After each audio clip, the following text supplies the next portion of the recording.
Hey, hey, hey. Good morning, good morning, good morning, good morning. Wake on up. Get up and move your body. Get your body moving.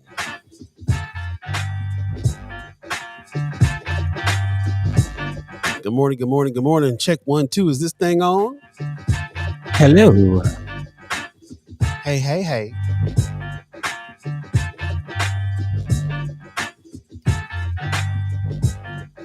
Yo, yo, yo, yo, yo. What's happening? What's happening? What's happening? Good morning, sunshines. What's happening? That's what's up. I gotta find out who said that. What's Let the going sunshine on? in. Say what? Said let the sunshine in. Come on in with the sunshine. Good morning, good morning, good morning, good morning. Oh, I did it again. Wrong day.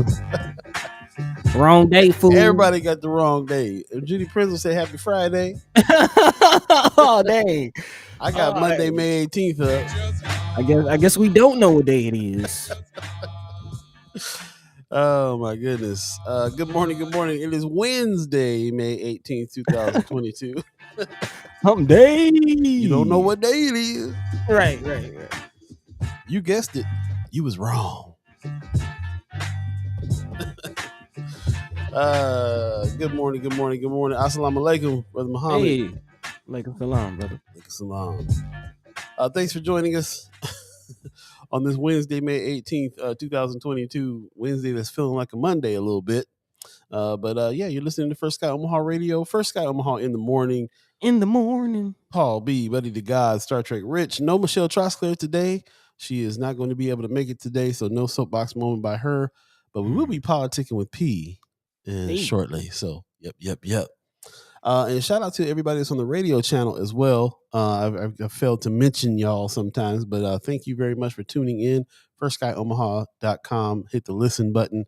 Check us out over there as well if you are not able to chime into the chat. But good morning to all the chat chimers. Everybody getting up so early this morning with us. Yeah, man. I'm going to change this because it's making me mad. Yeah. I don't want to see that. I don't want to see this. Maybe that's why it feels like a Monday, because I put Monday up there like it was. Maybe. Let's see if it changes the mood some. Maybe we should follow Judy. I mean, if I can spell it right, maybe we can follow Judy Prinzler's lead Friday? and just call it Friday, right? How y'all feeling? Let us know. How's Hump Day treating you? How's the week been treating you so far? Yeah. What's going on with you? It is Wednesday, May 18th. I can't believe how fast things are moving here, man. Man, year's halfway over, y'all. Yeah. Halfway gone. It's happening. Rome's review says that Creston, Iowa or bust. Ears on. What's going on, man? Drive safe. Michelle Moreno says, hello, good morning, everyone. Good morning to you. Wanda Lewis gives us a good morning. Hey. And Omar Valentine says, good morning, fam. Appreciate you. Yeah, man. Creston, Iowa. If I'm not mistaken, I think there's like some ski slopes out there. Okay. I wouldn't know nothing about that, buddy. Yeah. There's skiing in the Midwest. There's some skiing and slopes in the Midwest. I guess so. There's some snow out here, so I guess there would be some skiing. Yeah. That's what's up. Do you get your ski on? I do. Well, not necessarily skiing, snowboarding. Okay. That's what's up. Yeah. I'm into the snowboarding, skateboarding. It's in the extreme sports. Yeah. I've never surfed, but yeah. X Games. Yeah. That's what's up. Yeah, all of that. Yeah, we used to go. We used to live right underneath Big Bear, so we go up, ski, snowboard, all that stuff in California too. Yeah, man. It's surfing and skiing and skating. Pretty much everybody in California is doing at some point. Man, I will say that is one thing I enjoy about living out here in Georgia, and I honestly would like to see more of in Nebraska. I mean, the parks out here are outrageous, man. These parks are huge and well taken care of. But the weather's a lot different out there, though. It don't get as cold in Georgia, right? No, it doesn't. No, it does not. I mean, that's really what that's really the thing. Like, I feel like when you have better weather, then you have more outside things to do, and then they put a little bit more into the parks and stuff like that. You know what I mean? You can't year round here go out to a park here year round. I mean, unless you just from Nebraska and love that snow. Some people do. Some people do. Some people do. But yeah, let us know what's going on in your world. Please What you do. excited about? What you got going on this Alicia Strange says weekend? that. Okay, that's what's up. She gives us some good morning sunshines. I like that. Appreciate Who? that. Pops is on Friends of First Sky. Alicia Strange is on Friends of First Sky. So shout out to her. That's my friend. Okay, That's I was gonna say cool. I don't think I've heard that name. So Yeah. Not usually checking in, but I appreciate you checking in this morning. Todd Pinson gives us a morning love. Wanda Lewis says Pops is on Friends of First Sky. I don't see Pops on there yet. Well, what's happening, Pops? What's going on with you? Pops schedule kind of changed up. So sometimes he's up and chatting, and sometimes he watches later. So okay. yeah, he told me that the other day. For times that we miss him, that's what it is. Gwen Easter says good morning. Chelsea Erpelding says good morning with a what's that? What kind of flower is that? That's just like an island flower right there, isn't it? Something from Yeah, Hawaii. Looks I don't like. know. I don't have the green thumb for that. No green thumb for you. Yeah. That's what's up. Josh Tate says good morning and happy hump day. There you go. Lucia Rodriguez gives us a good morning. Everybody's kind of up early. That's what's up on a Wednesday. Once again, you see there's no she in the Nanigans this morning. Michelle Troxler will not make it. Too much for her to have to do this morning, so she cannot come through. But hopefully we will be politicking with P. We got to find out where she is in the world again. Man, where's Pete? Where's Pete? Thank you, Chelsea Hibiscus. That's what's up. Oh, okay. Yeah, man. I knew that was an island. I knew it was something from the island I've seen before. Wanda Lewis says the link takes some of us there first. Interesting. The link. That is okay. We learned something. Learned something today on that one for sure. What link? Where is this link? Is this on Friends of or just the link takes us there first? It must like show up first, and then when you click on that, there's a video coming up. It takes you to Friends of first. That's interesting. okay? Did not know that. Let us know. There's a lot of people that are on Friends of. I hate to take it away from Friends of, so because the main chat happens on the official First Sky Omaha page. But there's a lot of people that come through Friends of, and I'm like, if I take Friends of away, they might not find it. So I don't know, don't know quite what to do about that. But I guess we'll leave it for now. People who are on the official page though said that they can't see the comments of people on Friends of First Sky. So that's why we're considering maybe not broadcasting live from the Friends of page, but maybe y'all tell us what's going on. I see Lucia's over on YouTube. Appreciate that very much. Hey. And I'll definitely always read the YouTube chat people so they can join the conversation with everybody on Facebook for sure. Kateri Human Petos gives us a good morning with some sunshine. Appreciate that. Josh Tate says Facebook notifications always has friends of come up first. You got to go to the main page manually to get the main feed. Interesting. Well, thanks for letting us know that. Did not know that. Did not know that. Yeah. Okay. Well, yeah. We'll if you got any suggestions on how we can make it easier, let us know. We'll definitely do that. If you're on either page, Friends of First Sky Omaha or the Facebook page, share the show on your page if you would, so we can get as many people in the conversation as possible. And of course, if you're over there on YouTube, like and subscribe. Tell a friend, tell a friend, tell a friend. We need to have more people chiming in on the YouTube side of things as well. YouTube is going to be here to stay for us. We get too much feedback saying they like the YouTube situation. It's just easier to navigate, and they can put it on the big TV and all that good stuff. So definitely keeping YouTube. Facebook, count your days. Count your days. Yeah. Facebook. I don't know. We might not ever be able to take away Facebook either, man, with the meta situation coming and all that. So yeah. We have talked about First Sky in the metaverse, and also, man, big shout out to all the friends of that's honestly where the bulk of our audience lives. Yeah. So yeah, we can't necessarily cut off our nose to spite our face, but at the same time, man, we got to figure something out. We're going to continue to improve and get better. But I tell you, if we do make a huge move, like move all the way over to YouTube, how many of our regular chat chimers can we count on is going to come with us? Let us know. So let us know. Innomar Valentine says, had to change my following notification setting to get alerted to going live on this page. Okay. Yeah. See, I wouldn't even know how to explain to somebody to do that. Yeah, I mean, shout out to everybody who has their follow notifications directed to the show. So I appreciate that very much. Just on the strength, but on top of that, yeah, if you are doing it from the main page, then I guess you'll get that main page notification first instead of the friends of. So yeah, Brianna Full gives us a good morning with some sunshine as well. Good morning to you. You got a job ahead of you. We got some school board stuff to talk about. Teachers is hot.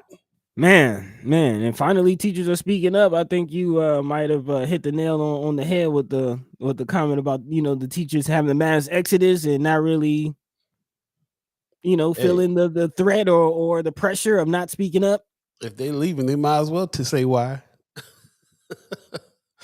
Yeah, man, that's what's up.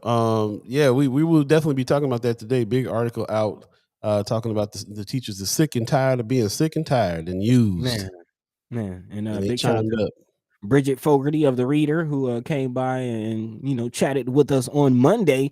She's actually the journalist behind this report. So yeah, definitely looking forward to getting into that.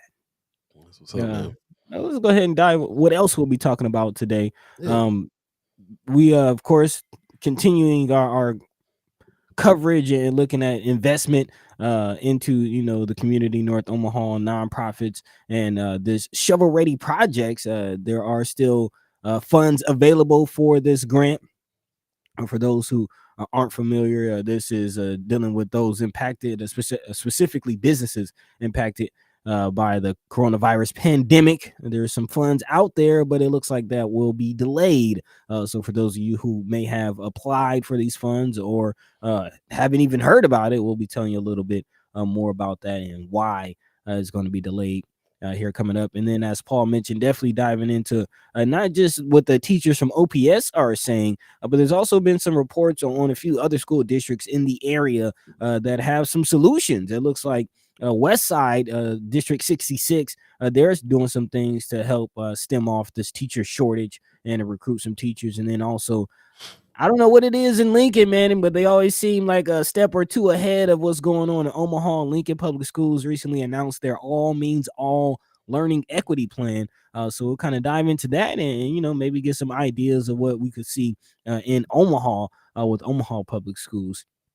Again, I just drew a blank on the word addressing. There we go. Addressing data that shows minority students are more likely to drop out or be suspended from LPS schools. So I will definitely hop into that. Of course, as the media coverage over the Buffalo shooting continues, we see a certain tone in this coverage. That's not necessarily a surprise, but yeah, we got to talk about it. Big shout out to the Griot for their coverage on this. And of course, there's anything on your hearts, your minds that you want to talk about. Feel free to chime into the chat. Let us know. And, we'll discuss it. That's what we're here for. It's a community conversation for the next 2 hours. No she and the nanigans, but, hopefully you'll take the nanigans. Paul B, Buddi3 Da Gawd, Star Trek Rich, all of you, let's go. Hey.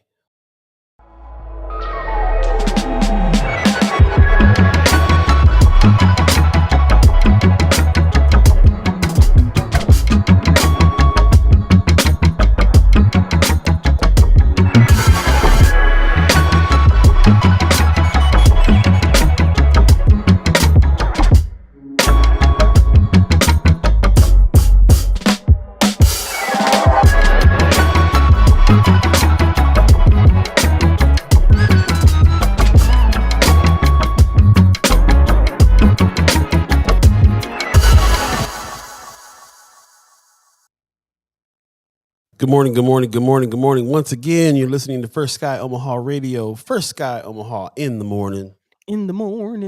Paul B, Buddi3 Da Gawd, Star Trek Rich, all of you, the chat chimers. No Michelle Trosclair today. She will be out today, but we will be politicking with P later. So yes, no she in the nanigans. You just have to deal with the nanigans today. So I hope that's good enough. Black Dynamite, my man, he says, good morning, y'all. What's going on, bro? Hey. Josh Tate says, I'll follow you to YouTube for sure. Just want to be where the chat chimers are. Yeah, that's That's that's the right. that's the main thing, man. Where the chat chimers are. This is a conversation, and we cannot make any moves without y'all. So yeah, we'll just put that out there. If YouTube is a better platform, then maybe we just centralize everything over there. I do like the fact that we have this group though. Friends of First Sky Omaha goes off, and you guys are doing a great job of putting things that are on your mind in Friends of First Sky Omaha on the Facebook page. Yep. And we have a lot of discussion offline over there, and all the news. A lot of the news that we talk about comes from there too. So I think that's a great thing. But yeah, let us know. We're always trying to upgrade and get to where the process will be easier and better for people to be able to chime in and have these conversations and so on and so forth. So yeah, we're always looking at moving. And season 4 is coming up pretty soon too, man. We're gonna be ending season 3 here end of June. Man. So yeah, end of June. We got like another month or something like that, really. Yeah, so it's coming up fast. Time flies, man. Time flies. Yeah. Jeez. But yeah, Yep, if yep. you believe in the concept of it. If you believe in the concept of it. If not, then it's just, like us. We just are Just seeing in it. in it, close our eyes, open them up. It's like way down the line. So Yeah. but sometimes you get lost in things that happened in the past as well too. I spent the last couple of days kind of going through some old music, and that definitely took me back to back in time in a real Oh way. yeah. Man, music has that power. Music definitely has the power to take you back to wherever you were when you first heard the song or when you had that connection to the song. Definitely has the power to do some time traveling. And although we've been kind of focused on the elections and news and trying to educate everyone to be better citizens and more active community members, we're definitely going to be getting into some more music, man. Yeah, As two musicians, we definitely got to talk about it more. we're arts based in the beginning, so we kind of, some of the solutions that we come up with too for a lot of these problems, a lot of things we're talking about have to do with more art, and we definitely Yeah. going to dive into that. Art and finance, man, that's what's coming up. Hey. New Knock GL says, "Good morning, family. What's going on, bro?" Hey, Islam, bro. Also, Hey. Black Dynamite says, "Am I tripping, or does it seem like they're making an over the top push to find Ryan Larson? I'm not taking it away from a missing kid, but just seems odd to me." Yeah, I purposely kind of left that news out of because I wanted to kind of put it to the chat and see if you guys feel like that's news right now. They have not given up the looking for Ryan Larson. I remember we were talking about this last year, Mm-hmm. Mm-hmm. and Missing Kid, we were on every show. As a matter of fact, I think that's when we were on daily. We were on every day reading his description. He was a young autistic kid that disappeared. They could not find him. They still haven't been able to find him. It's been over a year. Man. But they've redoubled and tripled efforts recently. Like somebody came back in and was like, "I want to know what happened. Let's get this back going." And they're out looking for him again. I saw 3 or 4 articles this morning on Ryan Larson, Yeah. Yeah. and I feel strange. Seems odd to me too, because we're used to investigations ending very early when they can't find somebody else, other people. Mm-hmm. They just gonna search for this cat forever. I mean, like Black Dynamite says, I'm not taking away from a missing kid, but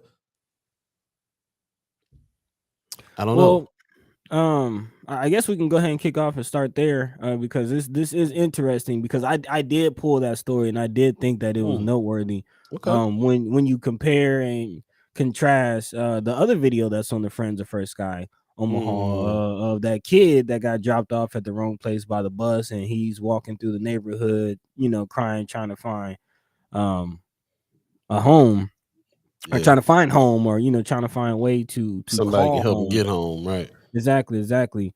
Um, just kind of makes you think of just the bigger issue of just the school in our education system, man. I mean, from top to bottom, I personally, as a parent, would not feel comfortable sending my child to school.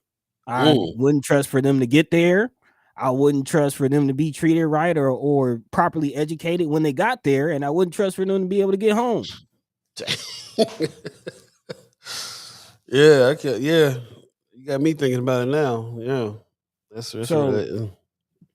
that's where my mind is when I see the Ryan Larson story. Yeah, But yeah, let's go ahead and dive into the particulars of exactly what they are doing in this Ryan Larson case. This Okay. coming from KMTV, Channel 3. Apparently, Papillion La Vista Public Schools are continuing their search. And Paul, you are correct. It actually is about 366 days now. 1 year ago, Monday, May 17th, 2021, young Ryan Larson, who is now 12 years old, walked out of La Vista West Elementary School and has not been found. A district spokesperson, Annette Iman, tells Channel 3, Larson walked out around 11:45 during a passing period. They noticed about 5 minutes later and informed his family and police. Iman went on to say, it's everyone's worst nightmare. The fact that a student has left the building and has not been found is something.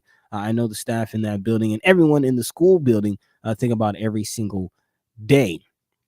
Elementary schools in the district do not have cameras, though middle school and high schools do. Iman tells 3 News that there was never an urgent need for cameras, and it was a budget issue.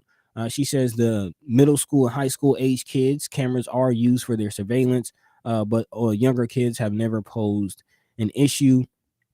And she also went on to say it's really a budget issue. Follow the money.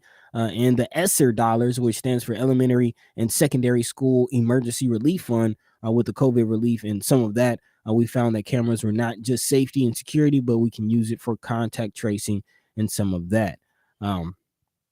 She also says that the biggest thing has been to make sure all adults in the building are aware of any kids that might be more likely to run, or they're also keeping more eyes on students during passing periods, saying just being more intentional about making sure those students in particular that have been identified as potential runners, being more intentional about making sure there's always adults on those individuals.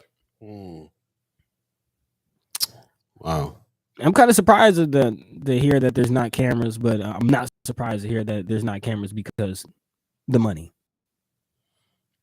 Yeah, I'm surprised. Well, I'm not too surprised. I don't think, I think there would probably be more cameras a little closer this way than in La Vista. Okay. So, but yeah, I don't know. What can they do? I mean, they keep on just trying to figure out what they can do. Like that, I said, I bet they be getting cameras now. Right. Wanda Lewis says, my daughter went to OPS for the first time as a freshman. I am initially allowed her to catch the bus about a block and a half from my house. A couple of seniors was trying to start fights with her in the morning, so I started taking her to school myself. When she became a junior, I bought her a car. That's kind of what I was thinking. I was thinking, we got to figure out how to get them to and from school. That we already got to worry about them in school. Right. The to and from needs some help sometimes too.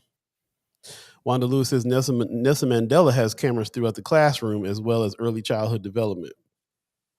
I would definitely put cameras in everywhere for all kinds of reasons. I don't see why they don't. Yeah, I mean, definitely. Yeah, just like you got school shooting situations, you have parents that can come into the building. You don't know what can happen. It's not just about the students themselves being a problem. Like, keep my kids safe. And just for business purposes at all, man. There's keeping track of who's coming in and out of your building, safety reasons, liable reasons. You're dealing with kids, so you're gonna have to. You might have to prove some things in court at some point. You need, I don't. There's no reason why there isn't cameras and stuff everywhere. I know it feels like big surveillance on everybody all the time, but at the same time, you're dealing with other people's kids. If I was doing any kind of job where I was dealing with other people's kids, I'd be filming that 24/7. Man, you ain't gonna accuse me of putting no bruises on your kid, and you can watch all day if you want to.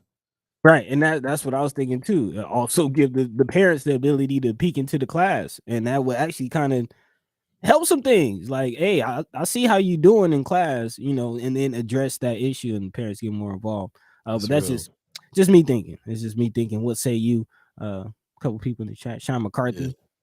Yeah, Sean McCarthy says that just for abuse allegations, right? You would think that you would want cameras in all schools. That's what I'm saying. Abuse allegations.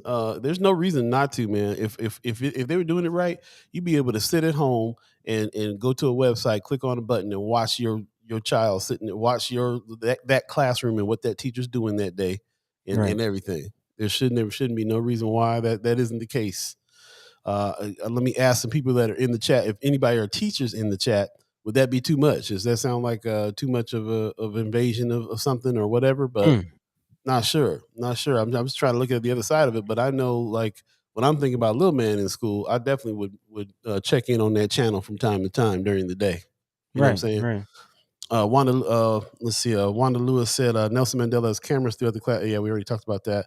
Facebook user says my son walked out of North and went to Burger King. No one said anything. Which is interesting because I went to North, and specifically freshman year that happened. A young woman left the campus to go get some food for lunch and went missing. And I think she actually passed.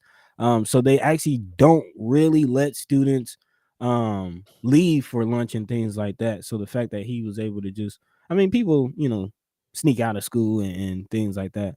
But that's interesting. It's interesting. Leia Keister brings out a good point. DeSantis wants cameras in classrooms to make sure they're not teaching CRT or talking about LGBT issues. That's terrifying to me. Mm-hmm. Number Valentine says in other states, it is the teacher unions fighting against cameras in the classroom. That's what I'm saying. Let me know why that would be. Well, there's one reason right there. They might be monitoring what it is you can and can't teach. That's true. Weigh it though. Like what's I don't know. In the hallways, but no cameras at all anywhere on the campus. At least the entrances and exits, if not the classrooms, entrances, hallways, outside, parking lot. Right. That stuff. And also the school district isn't only chiming up on this. Apparently, La Vista police have also kept the case open. According to Chief Bob Lawston, the case is still under investigation. He says we've looked everywhere, but I guess has not stopped them from looking. They said that they will be sending out a search team going back to the Walnut Creek recreation area, another location Ryan liked to visit. They will use an underwater drone and special sonar equipment for this. Pulling out big dollars to find this kid. Yeah. And, we'll be talking about media coverage a little later on in the show. But quite honestly, my mind goes back to that young girl that went missing in the lake that was swimming about a year or so ago. Mm-hmm. Are they still looking for her? Using big underwater cameras and stuff for that? Wanda Lewis in the chat says, with all the absent teachers, they will soon have to make amendments. Projectors with the auditorium style of teaching, students will be on their own. If they have trouble retaining what they learn, they will be in trouble. People will have to teach their children behavior control. School will be serious business. Either you come there to learn or you're out. That sounds like a school to prison pipeline, no joke. Yeah, I guess that when you think as soon as she said school to prison pipeline, I'm thinking, okay, now surveillance cameras don't sound too cool. You know what I'm saying? It's definitely a double-edged sword. Yeah, I mean, they already kind of shape schools like prisons in a lot of different ways. Put them down this hallway, have a camera looking, staying. So it's something to definitely discuss. What was it?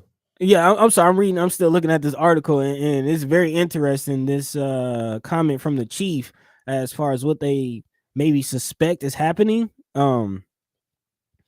He says that apparently people have continued to come together or to come forward with information. He says we've had people that have lied to us about information, so it's been frustrating. And he says this is about him. This isn't about someone who may have information that is scared and that is thinking they will get in trouble. Somebody knows something and somebody needs to tell us. So this is adding a different fold to this whole conversation as far as, again, what Papio La Vista police expect to be happening with this situation. Sounds like they think somebody has them.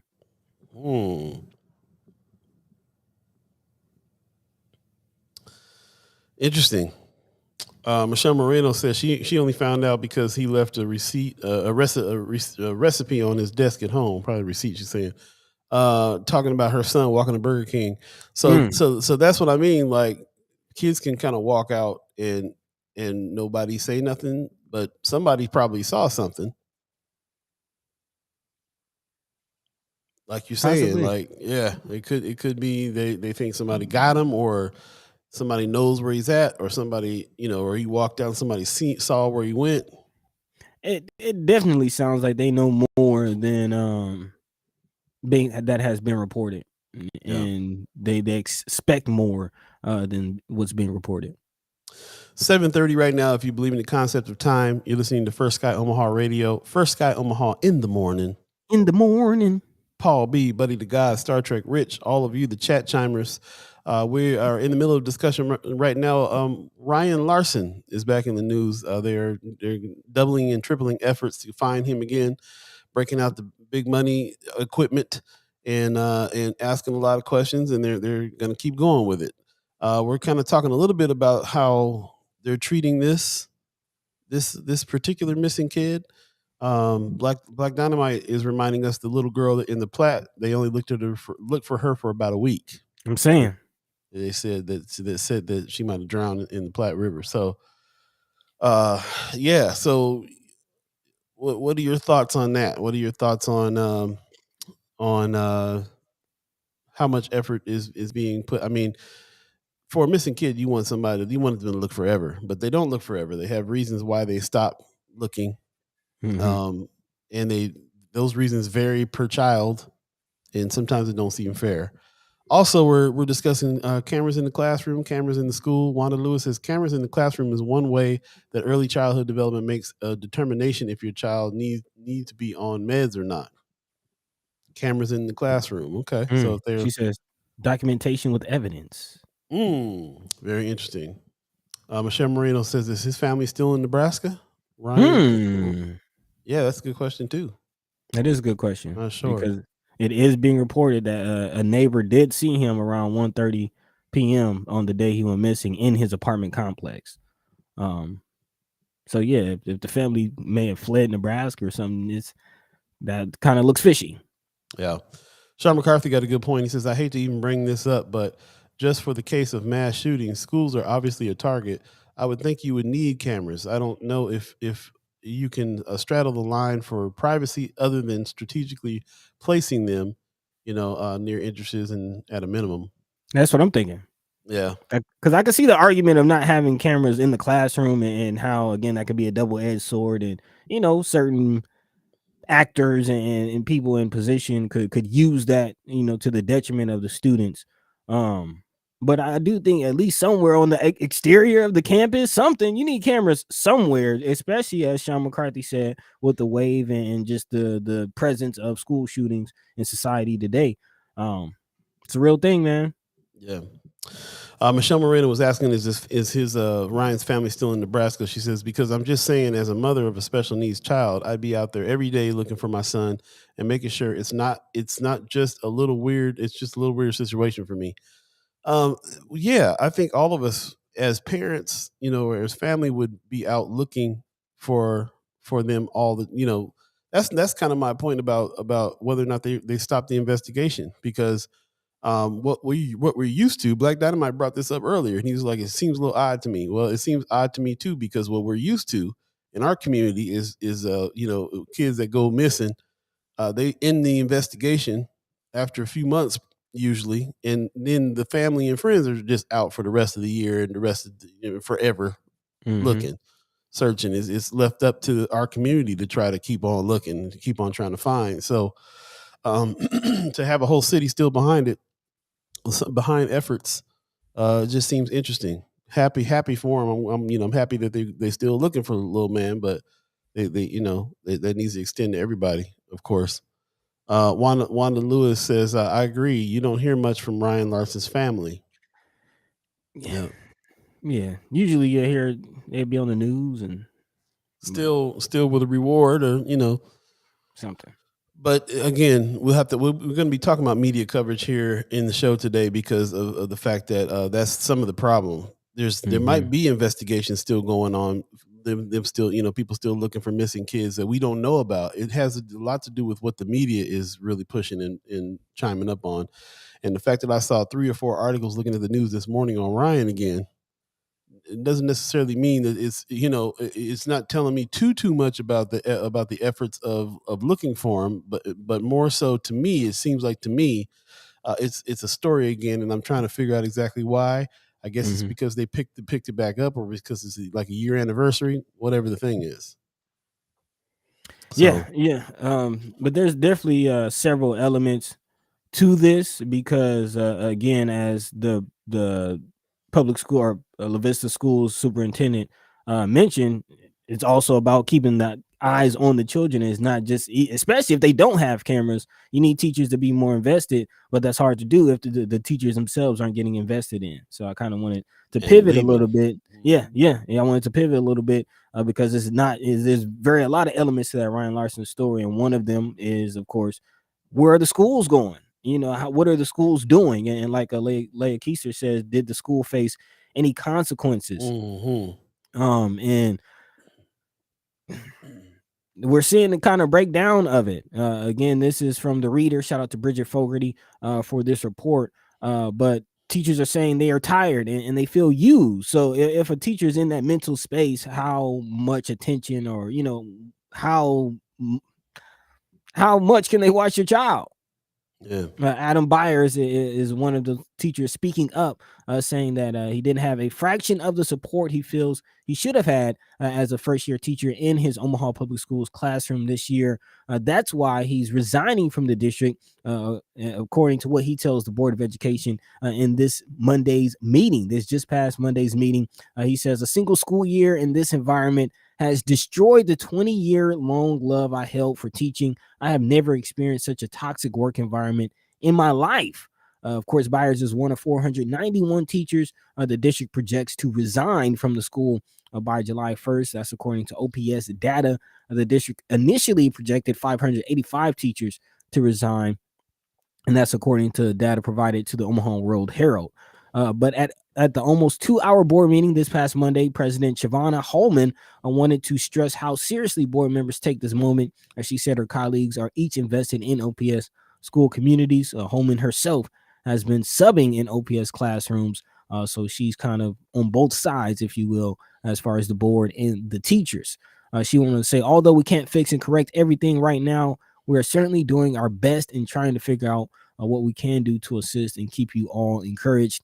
Just know that we do care and we do understand and we do hear you all.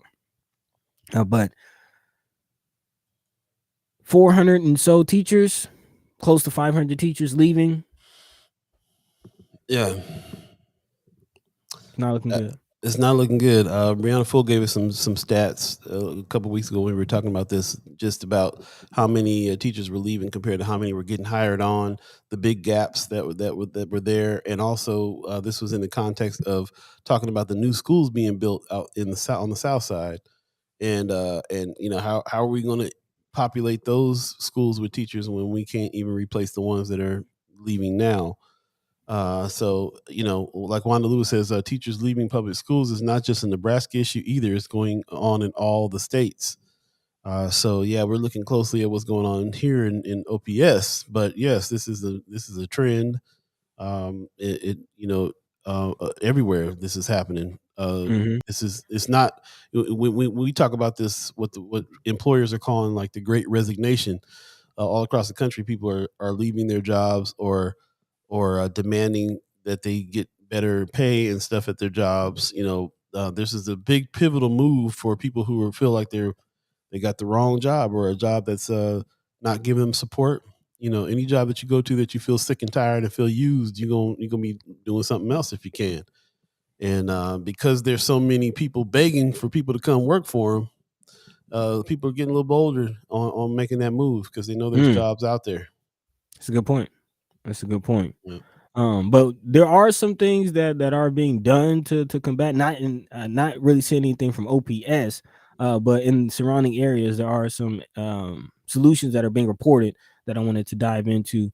West Side Community Schools, the District 66, if you will, they are reportedly trying to recruit from within their schools. Actually, there's a few West Side High recent graduates who have already been teaching in West Side elementary schools.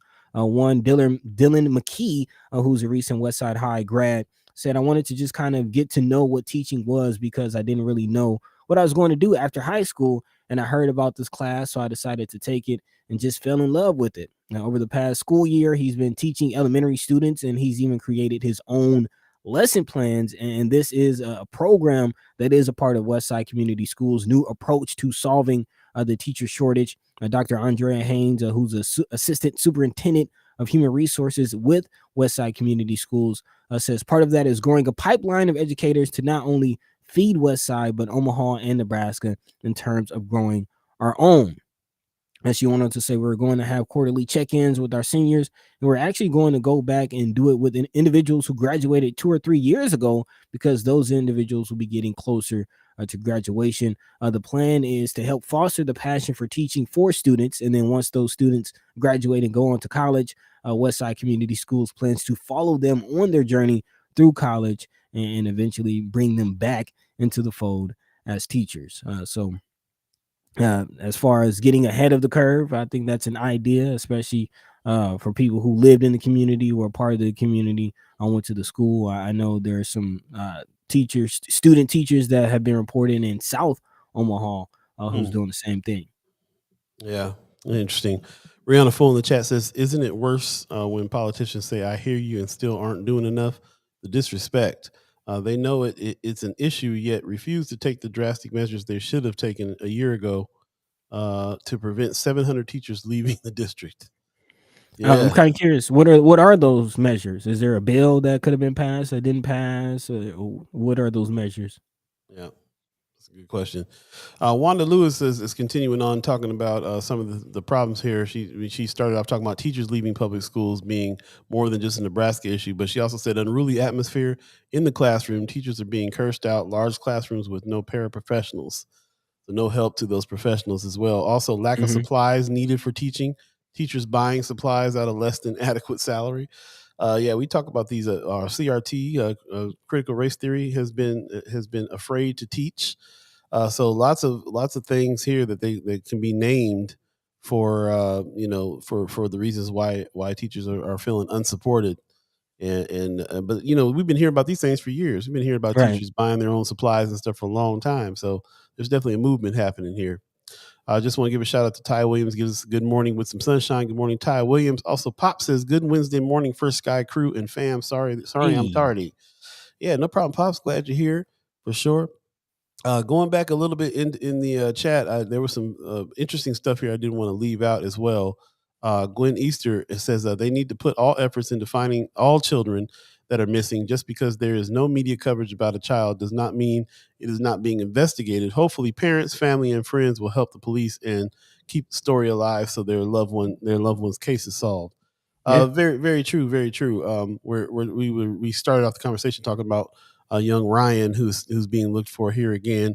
We kind of ventured off into talking about media coverage for that and how that sometimes differs from what's actually going on, and how that plays into everything. But then we kind of pivoted to, this little man walked out of school, Right. and what's going on in the schools is real hectic. And should they put cameras in schools? Should they do a lot of that kind of stuff? Tanaya Patterson says cameras are a must. The only place they would not be if it was left up to me is in the bathrooms, of course.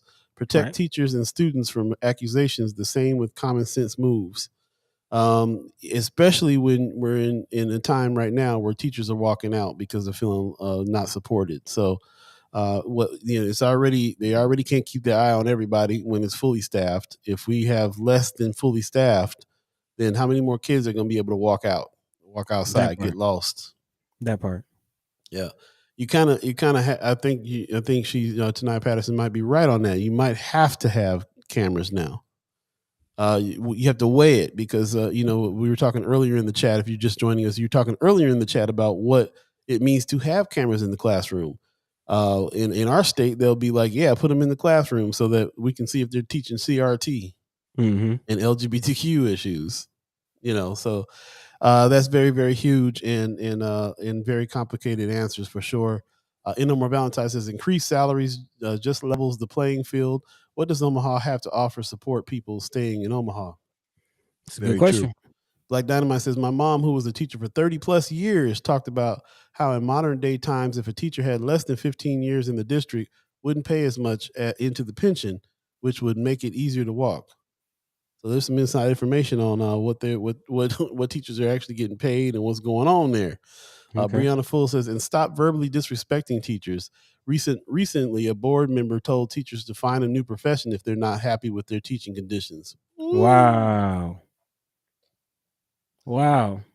By the way, that reminded me the board meeting, the teachers, the board meeting there is on Friends of First Sky Omaha. I think Brother Valentine posted it. You can watch the whole meeting and see what was actually done and said. One last comment: Christy North says this is all because public school funding has been cut again and again. So yeah, nice kind of wrap up to all of that. 7:46 right now, if you believe in the concept of time. And speaking of time, here's a person who doesn't always have a lot of it, so we're happy that she comes on with us. Precious McKesson in the house. Hey. We are politicking with P. How you doing this morning? I'm good. I'm sorry y'all had to come from my closet today. I'm sorry. Hey, You all right? You all My right? background. I was gonna blur it out, but I'm like, look, this is my house. So in my little closet / office. Well, I tell you what. One advantage is you sound good in there. You can use a couple of musicians that use the closet for sound booths, so we know what you're doing. Yeah. It's actually a bedroom, but it's made into a closet. It's an office. Okay. See, look at that's a woman for you. A woman got a closet, a bedroom big as all them clothes and shoes. You got to take a whole bedroom. A little rack of clothes. Like I Yeah, that was a slight flex. It's okay. It's okay. We're here for it. Good to see you. So that means you are home then. We were wondering if you were in town. Yes, I am home. This has been like the longest 2 weeks. Yeah, I don't know how people do it, so I'm really happy to be home. So getting some rest. I hear that. Yeah. So where did you end up being? So week 1, I was in Little Rock. I sit on the National Neighborhood USA board, and so as vice president, we hold our annual conference. Yeah. And so this was the first time we held a conference since 19. So last year we did it virtually, and so this year we hosted the conference in our whole city was Little Rock, Arkansas. So we spent a week there with neighborhoods across the nation, coming together, bringing ideas, talk different workshops. I sit on the awards committee. So 2 of those days, I sat in a room judging proposals from different neighborhoods across the United States for neighborhood of the year, best neighborhood of the best neighborhood program of the year, as well as newsletters virtually and newsletters electronically. So so it was a lot of judging and really amplifying neighborhoods throughout the United States and talking about what's going on in the United States. So yes. Cool. Okay. Man, that's actually very interesting. I'm kind of curious from that. Like definitely in the rounds that you judged, did you see anything or hear anything as far as community building that kind of made you excited? I mean, it's kind of like the same, just like kind of what happened here in Nebraska. I mean, it just shows you that neighborhoods really came together during COVID and really band together and really kind of just didn't wait for the city or the state to be able to help neighborhoods, especially Black and brown communities. They stepped up. And that was something that I really, really liked. Is like, the same here. Like, I mean, when Kimra did the COVID task force before the city ever came out with it, these are things that you look at how community leadership says we don't wait for the city or wait for elected officials or leaders, whoever, to do things. We take care of our own community, and that's what they did. So they improvised and they really showed up for their community. So we had some really good winners from Belmont. There was one I'll share it on my Facebook and on Nona, but there was one that really stood out, a young man from Indianapolis, and he created, like, it's a beach, and I kept looking for this beach when I was judging it because I always would vet it before they came in the room, and I kept saying, where's this beach at? Why does he keep calling it a beach? And so when he finally came and presented, what it was is basically it's like a watering, not a watering hole, but a area that was just covered with trees. And so what they did, they basically created a mobile park from May to October. And they built like little different areas, like they had like different rock benches, different tree benches. They did a basketball court that there's year round. They did a STEM trailer, so that somebody created so they can bring games and arts for the kids.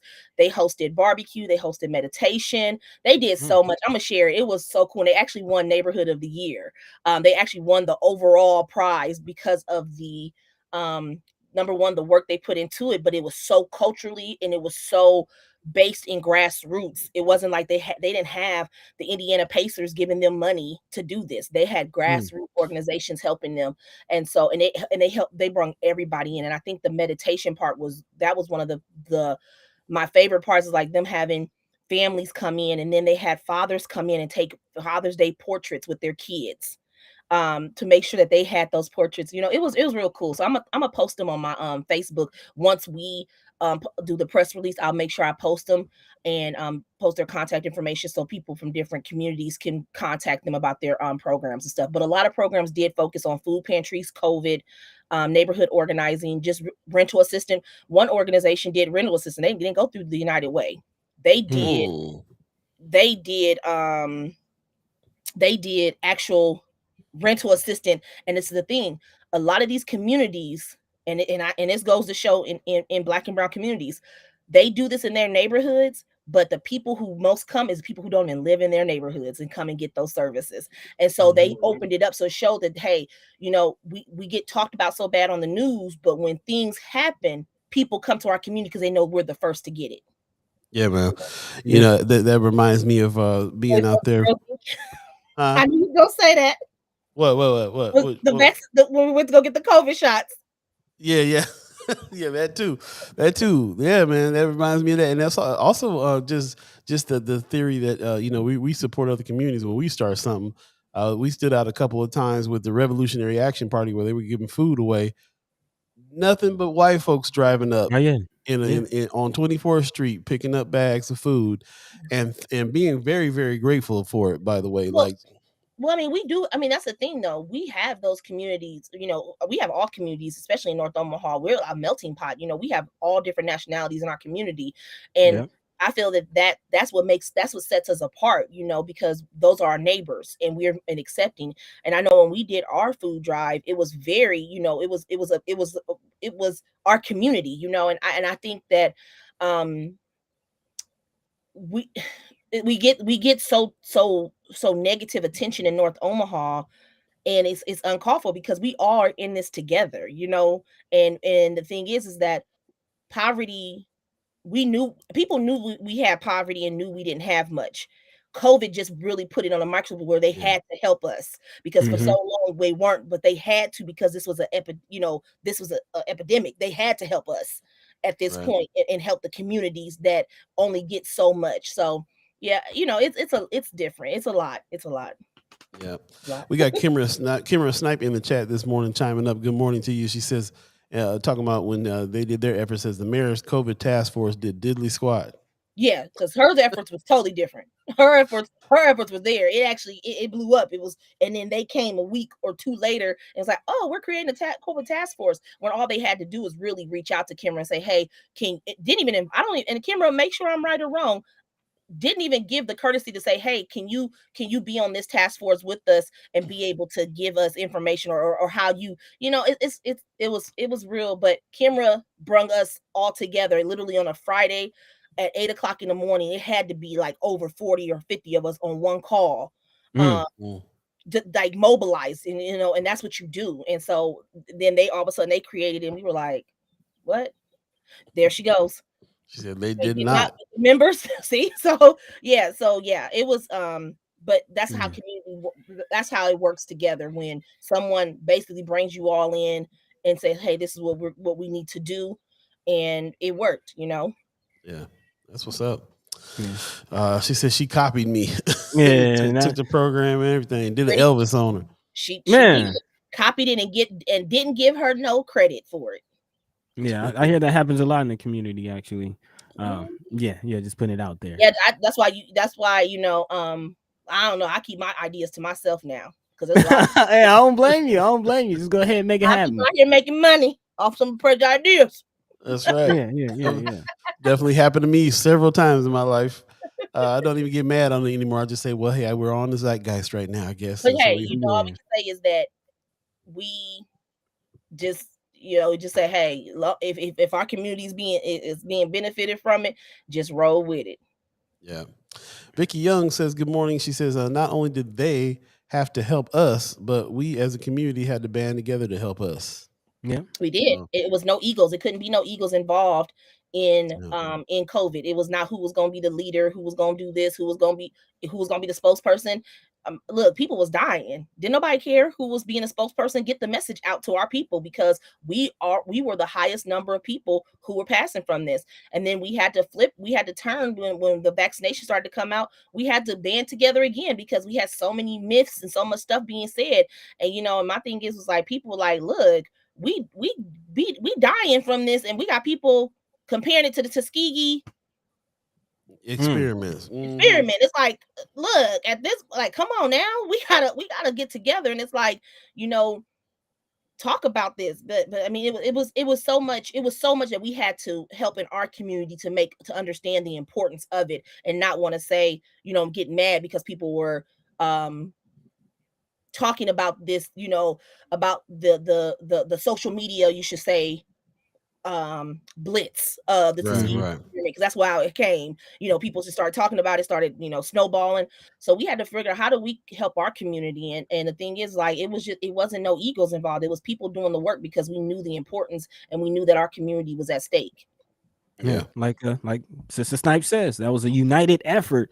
She says, I just wanted to communication, and I knew that the city wasn't going to do it, which is kind of where I want to pivot, because we are in the middle of an election coming up on November is coming, campaigns, people taking a break, but I'm expecting campaigns to heat back up here pretty soon.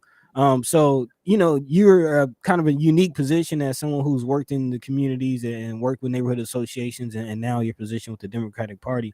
How do we bridge that gap? How do we get away from communities doing things out of spite of what the city or the state government isn't doing? First of all, we got to get our messaging together. That's one thing we got to do, and we got to understand that the things that are impacting us, we got to talk about that. We got to talk about the things that are going on.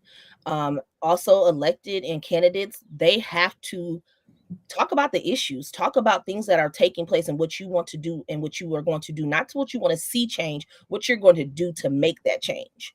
I think that is something that's very critical right now. We have so much hatred, and that's just in this country. And the sad part is that we have people, number one, you can't even go to the grocery store. That's the sad part. Like, you have a fear that you're being targeted as a Black individual in a community, and all this stuff is being pushed by Tucker Carlson's. It's so much. So we have so much work we have to do to bring back and talk about the issues at hand that are impacting communities. And you got to gain that trust back, and we got to just be out there. We got to be talking, because if we don't, we're going to go back to 2016, 17, 18, 19, 20. That's what's going to happen. It's going to be another 4 years of hatred, because let me tell you, we still have the hatred. We still have it right now. Currently, not from our leaders though. We have it, but they're pushing it more, and they're pushing their message more, and it's sad, because it's like it's overall it's sad. We got a lot of work to do, and we got to talk about the issues at hand, and we got to talk about what's going on and how we're going to make change and make lives better for everybody. Feels more like a 1916, to be honest. Man, it's 16, 19. Right. Just watching I don't know how I ended up on Fox News yesterday, but I I know. I was gonna wait a minute because I was gonna ask you about your shirt too. We have to talk about that. Why you do that to yourself? I'm just scrolling. Self-care, lady. I Self-care, was trying to go from CNN to MSNBC, and I didn't know the channel by heart on MSNBC. So I hit the up button, and it stopped. And Tucker Carlson was on, and I said, the first thing I thought, I said, what would happen if I just slapped him like Will Smith did Chris Rock? Just go full set. We were talking about the replacement, the great replacement theory that he's been really pushing. Really mainstream. Also, he's the main one. Yes, and also Kimra and I had a talk last week when I was out of town, and she just posted in the chat. We gotta bring neighborhood associations into the fold and work, because we know they're there. I mean, and I said this in an article, the city cannot function without neighborhoods. That's the only way so how do we get those people activated, joining the neighborhood associations, building those neighborhoods, because that's how you get the message out. I mean, we do have the block captain, we have the block captain program, which has statewide over 850 block captains, and you're assigned 50 households in your neighborhood, and you're talking to them constantly. You're sending out messages, but we got to do a better job of getting them pretty much back into the fold, and really focus on bringing the neighborhood aspect into the political part. And we know this. I mean, it's not, and again, it's you know who you can target. Like, we can go to our SCC members and say, hey, this is how many SCC members we have in District 2. These are the neighborhoods y'all live in. How do we activate y'all and get y'all involved in your neighborhood association? So it's a lot we can be doing, that we should be doing. And so, yeah. What are SCC members? What is that? I'm sorry, State Central Committee members. So those are the people who are elected, elected from within, elected at state convention to represent your legislative district. And then during the meeting, if there is a position open, like I sit in LD 13, Legislative District 13 for Senator Wayne, you have a male alternate, you have a male and a female delegate, and then you have a male and female alternate. So those are your voting members of the party. So kind of like those are your voting members. So if you have things that come up in the party that you need to vote on, the State Central Committee makes those votes to really, like, your governing body of the Nebraska Democratic Party. Okay. Basically. Look, basically. Okay. Yeah. See, when you put it like that, makes sense. That makes sense. But yeah, I definitely agree. Like, I've learned just through conversation with you, and specifically you and Kimra, the role that neighborhood associations play. And I like, growing up, you always see like the neighborhood watch signs, and like my mom's been a part of a neighborhood association, but you don't really understand what that means or what role it plays. But bridging that gap, it just made me think, like, how big of a difference would it make for a single mother to move into a neighborhood, to move into a new rental property or home, and have someone knock on her door, welcoming her to the community and saying, hey, this is your representative in your school district, this is your representative, if you need anything, let us know. That makes the world of difference. Yes, like we had talked about this, me and another person. I mean, I don't want to say my idea because I think somebody's gonna steal it. Nobody steal the idea. But no, I ain't gonna say it. But we do have something, and we were gonna try to put a little swing to it. Because we feel like, sometimes when you're in certain neighborhoods, you don't know who your representative is. You don't know who represents you. And so we need to get a better job of saying of who those people are. Like like Kimra said, again, bringing the neighborhood associations in, giving them the tools and say, okay, here's your toolkit, or basically here's the information, and then giving them the responsibility of connecting with their neighbors and being able to show that information of who these are your representatives. This is who you need to call. I remember we used to get when I was at Habitat, one neighborhood, they were piloting a neighborhood directory. just for those people that live in that neighborhood, Yeah. because they wanted people to be able to connect with each other. And that was something that, you know, we got to figure out how to go back, because we don't have the phone book anymore. I've not seen a phone book in so long, you know. I mean, if I see a phone book, I'm gonna be really surprised that they're still printing those things.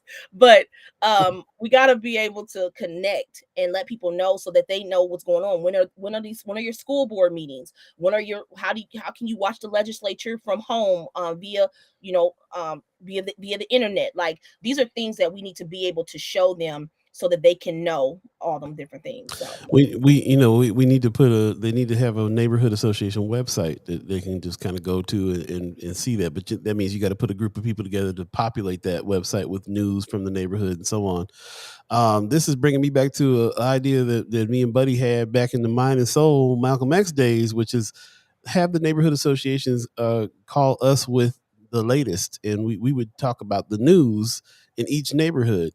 If there was a something in place in those neighborhood associations where somebody was gathering that news and so on and so forth, but that we were looking at that to be a beat, one of the beats for reporting, because we wanted to report straight from the neighborhoods, not just from reading between the lines in Omaha World Herald articles and stuff like that. We want to hear from the people. Well, I think that's why we got Noise, you know. And that's you read my mind. Noise was I remember when Dewan first, because Nona used to have a newsletter that used to go out. And this was back in the day. And so when Dewan, before he started Noise, he was working at the union. And I remember he and I meeting. And that's when he started Noise. He was collecting information about how to get Noise together. And so and what news should be in there. And so I feel like maybe that should be something that we really should use with Noise, is maybe with them now expanding, maybe do a neighborhood corner. And maybe that just be like a one thing, like what's going on in the neighborhoods, and have the alliances report from all, because we have 6 or 7 alliances, and having them all report. I mean, we have a Midtown Alliance, we have a North Omaha Alliance, South Omaha, 24th Street Corridor Alliance, that's Councilman Juanita Johnson is the president of. You have a West Omaha Alliance, and I'm trying to think, I might be missing some. It might not be that many. West Omaha, South Omaha. I think we have a Northwest Neighborhood Alliance. So we can really elevate that by having the neighborhood associations be able to the neighborhood alliances be able to collect that information and send it over to Noise and have it call it the neighborhood corner. Kimber Snipes. Ames, Benson and Ames Alliance. Yes. Right on. Oh, there is a Benson and Ames Alliance. Okay. Also, Kimber Snipe is talking about that they have a directory. She said they have a directory. Yes. She said with contact information. So using the DOGIS system, DOGIS system. DOGIS. So what you do, you go over to the city of Omaha. You can Google Omaha City Neighborhood Association directory, and then you can go into there, and on there you can put your information, your mailing address in there, and it'll give you which neighborhood association is connected to your area. That's what's up. Miss Erica Fell says, where does Cunningham Lake Ridge fall? I would say they would fall most likely in the Northwest Neighborhood Alliance, but depending on that's just me taking a guess. Yeah. For alliance, but neighborhood association, I wouldn't know. And like Kimber said, go and look on there to see if you have a neighborhood association in your community. That's what will give you your neighborhood association. If you don't have one, then you could talk to but if you live in a you can start a neighborhood association, but then see if you have a homeowners association in that area also. So always look to see what they have in there. But once you put in your address in there, you'll be able to find out which neighborhood association you fall under. You know, back in the day, a lot of this stuff, a lot of the civics and a lot of the meetings and a lot of that news in the neighborhood went through the church. But a lot of people don't do the church thing anymore, and church doesn't really accomplish as much. And so neighborhood associations are primed for getting, building and really people having conversations and getting together and getting to the next level, developing a website and so on and so forth. Well, NONA was created because NONA was one of the first alliances created, but it was created because of the church. North Omaha and South Omaha. And I would say, and I think, and I say this, and people say, Precious, you be spilling all the tea. When before any of the other alliances came about, North Omaha and South Omaha, I would say we had these alliances, and they had real Councilman Gray at the time had really wanted to invest in North and South Omaha for those neighborhood associations. And yet Sona has been there 55 years. Like Kimber's putting all the tea in there, all the information in there. But Ben Gray had wanted at one time, he wanted to put like he wanted to put, it was like over $200,000. He wanted to like separate this money and put it between Sona and Nona. And this was like some years ago. And then it was like, no, they end up creating a hub under the city to be able to basically facilitate the neighborhood piece of it.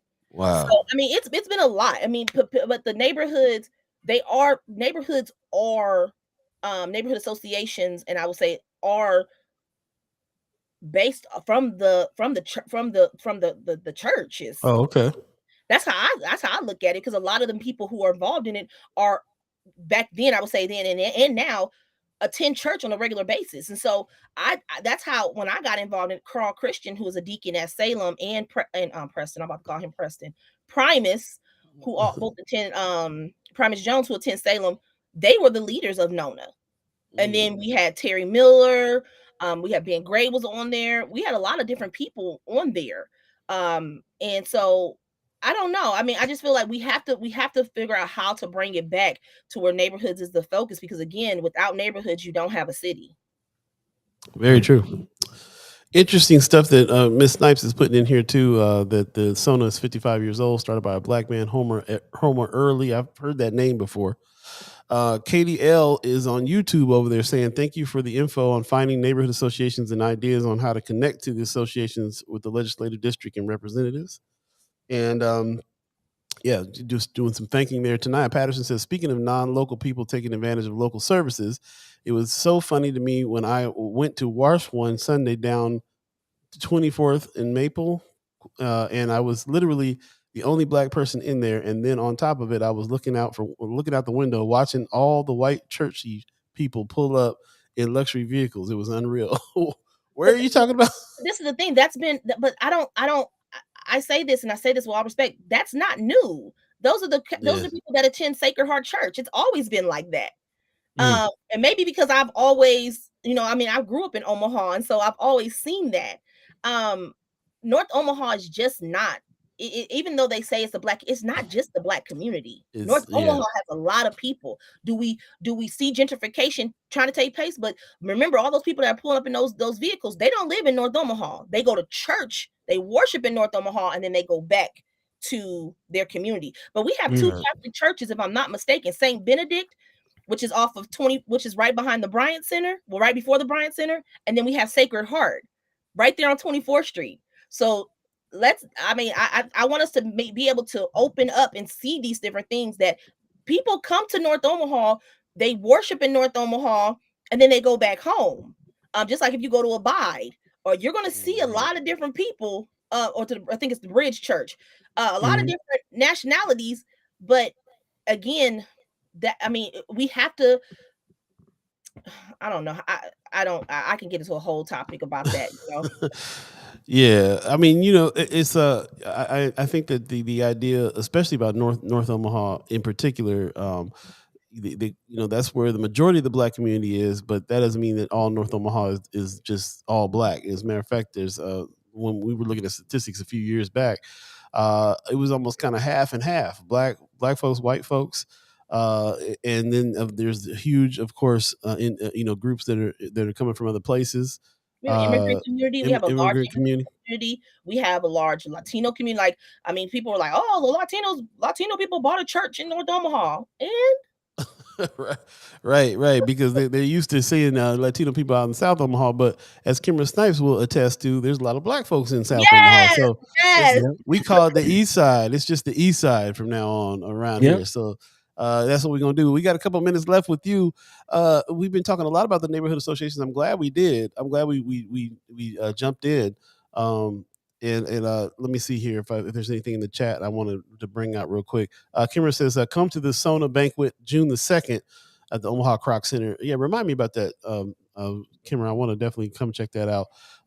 In No More Valentine's, says, I think it all circles around getting the young people more engaged. Community groups need to make room for them and provide them opportunities to lead and make decisions. Yep. Yeah, this goes. I really feel like neighborhood associations should really kind of embrace new media. It would be a good idea to get a website together, to get new stuff happening, to get a social media account. Have some young people come do some TikTok stuff on the. You know what I'm saying? Like, there's a lot that can happen that can involve the youth as well, for sure. Because when I'm thinking about from my experience of going to a neighborhood association meeting, it's kind of like we're all sitting around and it's a meeting. It's kind of stuffy. We talking about what's going on, little problems here, things here and there. Maybe a representative comes and talks a little bit about his campaign. All right, cool. But let's do something else with it. Let's do more with it. Gotta be more welcoming to the younger, because again, we have to be. We're not gonna be able to do it forever. Yeah. So you should be creating a succession plan and seeing who are you bringing into it to continue that. Because you can't do it forever. I always hear that's one of the key attributes of good leadership is finding somebody to replace you. Yeah, you always should be finding somebody who wants to take over, who is your replacement. Some people, older people don't. They're back in the day, they didn't do that to us. They didn't do that for us. They were so busy trying to be the gatekeepers and didn't want us involved. And then, here we come, and now we had to struggle to get at the table because they didn't let us at the table. And then, and I had somebody, and I won't say who it was. I'll never forget. I was in Target. And it was an older woman who's a leader in the community. And she literally said, she said to me, Precious, I'm so sorry. She called me baby girl. I'm so sorry. Sorry that we did not prepare y'all the way we should have. And to hear her say that, it meant a lot, but it was like, y'all could have opened the door a little bit more for us and brung us in. And then we wouldn't have had to fight so hard to be at that table. But I'll be honest with you, for a long time, I wasn't at the table. They was blocking, baby. It was blocking. Gatekeeping. Yeah. And it was like I had to change up my approach, because I was like, are they doing this because is it because I am because it's my like I'm being too strong and I'm coming off as being angry, when it wasn't that. It was more of me just like, no, y'all need to change, because y'all been doing it the same way for so long that y'all need to change with the times. And finally, when I found I knew when it happened, when I started to do the neighborhood piece and continue to be present. It wasn't just like this was just for clout. I did the work. I continued to be present and show up when I was needed. And then when I found my lane in politics, I was like, oh, so this has been 15, 16 years. Wow. Yeah, because Taylor was 18. Yeah, I started this work when Taylor was 3 years old, when she was at Head Start. This is when I first started this work, when she was 3 years old. I was at Head Start. She was at Head Start, and I was working at Girls Inc. Yeah, well, there you go. You want to get into politics, be like Politicin with P, then start with your neighborhood association. Yeah, show up. That's where it starts. Kimmer will tell you that's where it starts. And that's where it ends too, really. It's all got to go back to the neighborhood, for real. Right. Neighborhoods. It's got to come back to the neighborhood. Kind of mentioned this in the past, as far as and kind of talked about it with Westside Community Schools and how they're approaching teacher recruitment. But as far as political recruitment, we talk about this a lot with Republicans. And let's be honest, they got their young Republican committees and their youth organizations, and they create their pipelines. That's definitely something that I would like to see more in. The Democrats do more as well. Yeah, and we have the young Democrats within like Creighton. I think Central High School, but I think it's so we got to stop playing it safe. We got to stop playing it safe, and we just got to put it out there. I'm a Democrat, and this is what I'm doing, and this is what I want to do. This is what we're here to do. Because I don't know how many times those and I'm gonna say it, little young white boys from Creighton Prep, used to think that they was gonna come up on me and say something to me. I remember that. I just went up out of a tech building and he got his mama's minivan. I wasn't playing with him, Peter. Calling him out. And he's still working. He thought he was. I don't know what he thought he was doing. I said, baby, my kid around the same age as you. I will. Like, he had me messed up. Like, I ran about that tech building. Like, don't you ever come for me. And it's funny because he requested me on. He's really strong in the UNL politics. The UNL Republicans. The kids, and our kids just can't be scared to be a Democrat. Can't be scared to talk about the issues that are impacting you, because they don't. These kids don't care. They learn. It starts at home. Mm-hmm. Starts at home, and so they're pushing out the agenda based off of what their parents are pushing them to do. And so we got to do it. We got to be able to let our kids talk about it. I can't wait till Taylor goes off to college. I'm not gonna push her to it, but I hope she gets involved in a political piece at school. I want to see her out there. I want to see my little Angela Davis out there doing some stuff. Man, I will say, as someone who also did engage in political campaigns in college, it definitely just it pulls you in. Like it pulls you in and gets you more involved and active. So I definitely urge everyone to do something. Because down south, the kids down south in HBCUs, baby. And there are a lot of people that I went to college with that are now serving in office, or either serving in office or working in DC for Politico and CNN. Yeah, so I mean, we just gotta really get our kids confident and comfortable and saying it's okay to talk about these things. You don't have to be afraid. Because I think that's what these kids have put these scare tactics out here. Because they just, I mean, and they did talk about it for you, the little Peters. Look at me. No. Augie Kid in the chat says the youth is the literal future. What the future becomes is a stark reflection of how the elders raised it. If all one sees is horror and hopelessness among the next generation, that's the true definition of raising hell. Okay. Yeah. I mean, look what happened at 18. After Parkland shooting, no one, when we saw those kids started to do those walkouts and really stand strong and say, we're tired of this. We're tired of people coming to our schools and putting us in danger. And I told them, I said, watch that youth vote skyrocket in 2020.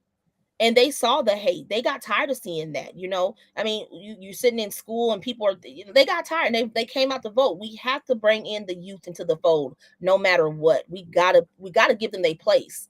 Because again, they are the future, and a lot of the issues that are impacting that a lot of the things that we are doing now is going to impact them for 20 and 30 years. So we got to figure out how to bring those kids in, the youth portion in, so that they can start being the leaders, so they can start changing, so they don't have to deal with all the crap that has happened for generations. Yeah. And on that note, do you happen to know the age, or is there a way to find the age breakdown of voter demographics? Yeah, we can find that. If you want me to for next week, I can. If you want me to do it for Nebraska. Yeah, please. Yeah. I'm kind of curious to see what's the age breakdown, and how do young people in Nebraska vote? Well, I'll tell you, they don't go. They vote. They don't. I'll tell you, but I can get the percentage wise. But that is an issue that we have when it comes to our youth vote. Yeah, I heard a few moms. It was like I had to go home, make sure my son got up and went and voted. So there's still parents putting that push on them.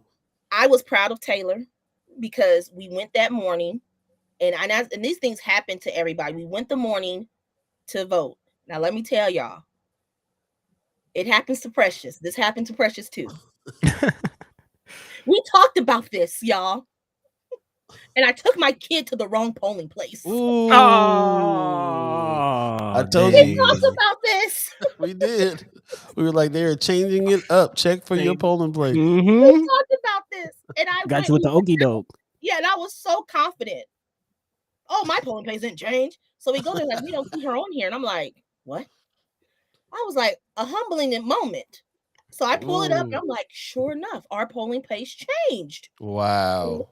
I felt bad. And so Taylor had to go to a track meet. And I was like, she was like, well, I'm not going to be able to vote. And so I don't know why in my head, I was like, my kid won't vote for the first time. And so I drove off. Then I'm thinking like, girl, the polls is open till 8:00. You change your running shoes and come on down. I told her, I said, as soon as you get done with track, as soon as you get done with your track meet, this is where you go, and I need you to go vote. Please go vote. And so she calls me, and she goes, "Oh, I went to vote, Mom." And I'm like, "Well, you didn't call me to tell me, who you need to vote for." And she literally said to me, she goes, "Mom, I listen to you. I watch everything you do. I didn't need to ask you who to vote for."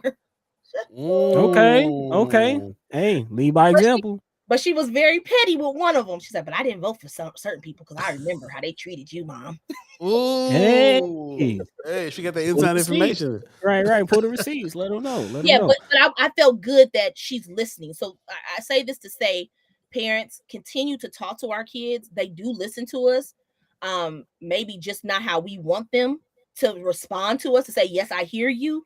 But that showed me when she texted me and told me that she did go vote. And here I am talking about, well, here's the slate. And she's like, "I didn't need that. I knew who to vote for." Right. That may, and then she said one thing. She says, "And you had a person sign in the yard, and I figured you knew who they were because you had their sign in the yard, so I voted for her too." Right. Okay. I never talked about this person, so yeah. Ms. Erica Phelps says, "I was angry and embarrassed because my son voted in the nationals but did not vote in locally." Shake my head. Still young, and at least he went and did that. He got active. Right, he got active. We have to make sure we talk about that in November. We vote up and down the ballot. We don't skip. I was talking to trying to think executive director from Oklahoma, and one year they had marijuana on the ballot. And she had told me, and I say this because I think we have to let people know that, yes, we're voting for the issues, but remember, you're not only voting for the issues, you need to vote for the people who's going to keep those issues that you want in place. You vote for those people in office. And at one time she said they had this big turnout in Oklahoma, but the reason why was like people were going in just voting for the marijuana portion, but didn't vote for the rest of the ticket. Oh wow. So it's like, we have to realize, we have to educate people. No, you don't just vote for the issue, you vote for the whole entire ticket, because the issue you want people in office who's going to keep that issue and keep that there, and who's going to fight for you to have that issue in place. So I say that to say, you vote up and down the ballot. School board is just as important as Congress. You vote up and down the ballot because the local elections impact you first here in your city. So don't flip that ballot over, y'all. If it's 3 pages, take your time. You will get slate cards in the mail from the Democratic Party. We will send out slate cards that will have every single candidate who's running, who's on the ballot. You can take that, you can use that, circle it before you go to the poll, circle it before you receive your early vote by mail application, and then do your due diligence. But make sure you vote up and down the ballot. Don't skip a person. If you have a candidate for write-in, write that candidate in, please. Just do your due diligence. And I promise you, I know a lot of people were like, well, the Democrats didn't have people on the ballot for certain races. And I'll just say this. It's hard to recruit when people don't want to run for office for certain things, because the fear of the Republicans have more money than them. They'll say that. They're like, oh, they're gonna do this. I had a fear. I didn't want to. I was like, man, they're gonna be out here attacking me. They're gonna be doing this. We do have to do a better job of recruiting candidates to run. And I can tell y'all, my goal is to make sure that in 2024, 2023, wherever elections are up, we will always have somebody on the ballot to run. But we have to gain that back. And that's where it starts, with gaining the trust back and people wanting to run for office. And so I'm committed to that. And I hear everybody who has said that. I hear people saying it's sad not to see somebody in Secretary of State, Attorney General. I understand that. And I'm committed to making sure that we never see that again, that we see a space for everybody. Somebody in that space, is no empty spaces. We really need an Attorney General for sure, man. We got about. Go ahead, man. I did want to address a question that's in the chat that I feel like could help with that pipeline and recruiting. Terry Himman Peddle says, how do you recommend getting involved with the party, especially outside of universities, Young Democrats group? It feels like you have to get involved. Yes. So there's a link on my page. Thank you, Christy, for shouting it out. And I'll find it really quickly. And I'll come back into the group chat and put it in there after I'm done. I'll come back in. So there's a thing called the T3 training, and it's done by the Democratic National Committee, and it's a 6 weeks training, and it's really trying to pull in activists and trying to pull in any demographic who wants to get involved in politics and how you can be able to get involved in it. It trains you, and it's like train the trainer. And you take this class with over 3,000 people across the nation. It's all virtual. You come online, like I said, it's a Tuesday and a Thursday that you do the class. It's in the evening. Very, very informational. You get a certificate. It teaches you so much. And so I'll put that link in. The deadline to sign up for that class is on Sunday. It's free. And you just got to just be committed to it. And I feel like you can get the necessary tools to be able to bring back you and to help you better understand the process and in how and where your role is in the party or where your role is in your community. And again, this is open to independents, Democrats. You I just say take the course, the training, and then see what information you need to use, and it could spark something to say, you know what, oh, okay, well, I want to go do this. I want to go do this in my community to be able to bring out the vote and to get people more involved. Okay, sounds good. We'll definitely, if you can put that in the chat, then definitely do that, and we'll try to steer some people to it for sure. 8:30 right now. If you believe in the concept of time, before you go, I've been looking at your shirt. I'm gonna need to see the rest of the shirt because all I've been seeing is pro Texas this whole time, and you give me an attitude. Okay, pro Texas, pro choice, better. Okay. Let me change it. No, wait a minute. No, not pro Texas, pro choice. And this is for Better, who's running for governor. There, Okay. Gotta represent, maybe next week I might put my I'll throw my Stacy shirt on, There you go. Try to represent, and I gotta give me a Carol Blood, and it's funny because I've been trying, like, you want to wear this shirt, and it's like people be like, well, what does that mean? And I'm like, well, that's what I need to get a shirt that gets people talking. So if I get a shirt say out for blood, they'd be like, well, what? You out for blood? Trying to no, I'm out for Carol Blood because she's running for governor. So I need to give me a shirt so that I can start talking about that, because I know it's a good conversation piece. Her tagline is a very much so good tag piece to be able to promote her campaign. So it's provocative. Gets the people going. Say it's provocative, gets the people going. Yes. There you go. We're going to let you go. We know you need to get a little rest in now that you're back in town. So, we really appreciate you coming on. And, of course, it's always a pleasure to be politicking with P right here on First Sky Omaha. Yeah, thank you so much. You did grassroots today. I appreciate that. We got to talk about the grassroots portion of it. Yeah, it's neat.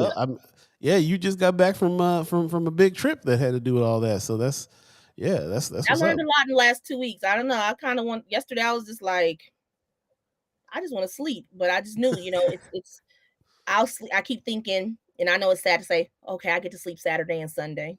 That's all I keep telling myself, but really Sunday, because this work is always around. You just gotta get that self-care in. So I'm figuring out my self-care piece. Aren't we all? Gotta figure it out. Appreciate you coming through. We'll see you next week. And you got any fun thing happening this weekend besides rest? No, because my daughter's, I'm being honest with y'all, my birthday is coming up, and I haven't even thought about anything that I'm doing because my daughter graduates next week. So she graduates next Thursday, and then her party's on Sunday. And literally, somebody say, "What are you doing for your birthday?" And I was like, "Oh yeah, my birthday is It is right after the party." I'm like, I don't know, like I don't know, but no, I think I'm just gonna chill and nothing planned, just chill. I kind of just I'm finding ways to not book myself on Saturdays. So I don't know, this Saturday I might actually, I know I do have 2 things I need to do. I want to paint my porch and I want to get some lights out in front of my house. So there you go. Well, take care of home, some self-care. That's what it's about. Yeah, definitely. Enjoy. All right. Well, you have a good one. We'll see you soon. Thank you. Have a good one. All right, peace, also, congrats Taylor on graduation. Congrats. Yes. Look, I'm so happy this kid, this last week, she is not even wanting to get up. I don't even see her until like 12 o'clock. Hey. Let her sleep in. She earned it. Right. We'll see y'all next week. All right. Have a good one. Bye-bye. All right. There you go, ladies and gentlemen. Precious McKesson. We are politicking with P. Yeah, nice long conversation with her. Brooks says Zane graduates kindergarten last week. Big milestone. That's okay. Right. It's my dude. Okay. That's what's happening. We'll take a quick break and come right back. You're listening to First Sky Omaha Radio. First Sky Omaha in the morning. In the morning. Paul B, Buddi3 Da Gawd, Star Trek Rich. Stay tuned. Don't you touch nothing.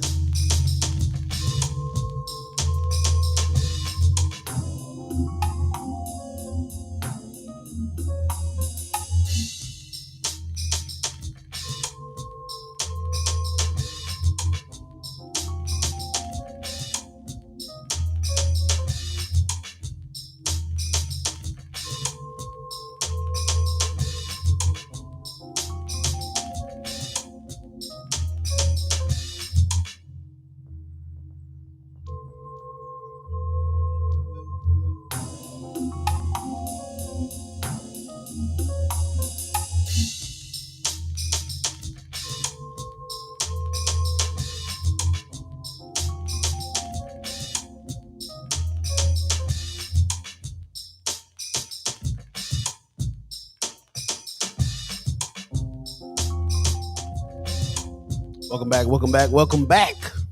Welcome back. Welcome back. Hey. Politicin with P, man. It's always a good time politicking with P. I love it. You're listening to First Sky Omaha Radio. First Sky Omaha in the morning. In the morning. Paul B, Buddi3 Da Gawd, Star Trek Rich, all of you. You guys are chiming in the chat in a big way. Some good thanks for Precious. Yes, we always love her when she comes on. Also, Brianna Full had a good point. She says, I think a great way to recruit younger people is to have young, diverse people running for office. I can't tell you how many young women who have been inspired by my run already talking to me about what they want to run for in 2 to 4 years. That's what's up. Yeah. Love that. Love that. Love that a lot. It's infectious. Yeah, man. You gotta, if you can't see it, if you can't see yourself in it, it's hard to do anything for real. Yeah. Katie L over in YouTube says, yes, take that chill weekend, P, for sure. Tanaya Patterson says, practically warring with dreams, promise, and possibilities. Throwing money at a losing political venture is simply not appealing. When believing little chance is had in a blood red state, the lack of interest speaks volumes to any potential voter. Yeah, man. Gotta say that